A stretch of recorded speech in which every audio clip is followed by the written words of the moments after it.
this water is heading. And my colleague Steve Keeling has spent the day in Ironbridge, where they're putting up the flood defences now.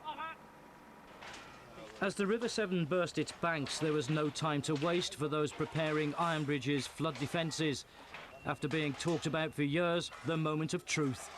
At stake, people's houses and livelihoods in this flood-plagued Shropshire town.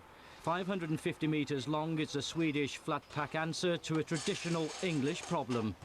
The beauty of this system is its simplicity. Once the supports are up, it's covered with aluminium sheeting, and that in turn is covered with polypropylene that simply clips into place. I feel tremendous satisfaction that people have worked together to come up with this solution.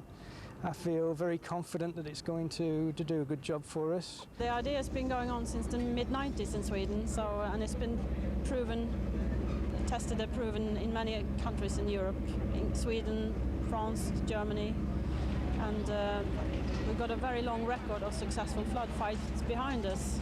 It was a close thing. The defences should have gone up earlier. A rapid and unpredictable rise overnight along the River Severn was to blame. Hindsight's a wonderful thing. I won't say we've got the predictions wrong. I think the modelling process is so complex that it's peaking all the time, and to anticipate exactly what is happening at any one time is extremely difficult. As the river continued to rise, first signs were that the system works.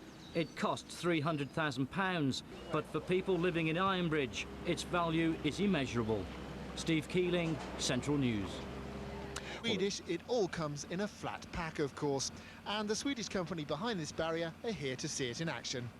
Very pleased today. I'm so happy to see all these happy faces, residents coming up and saying thank you very much, offering teas and coffees, and they can really see that this barrier has made a difference. But don't underestimate the sheer power and force of the Severn. It's still enough to push tarmac up from the road, and water still bubbles up from the drains, so it all has to be pumped continually. But so far, it's working.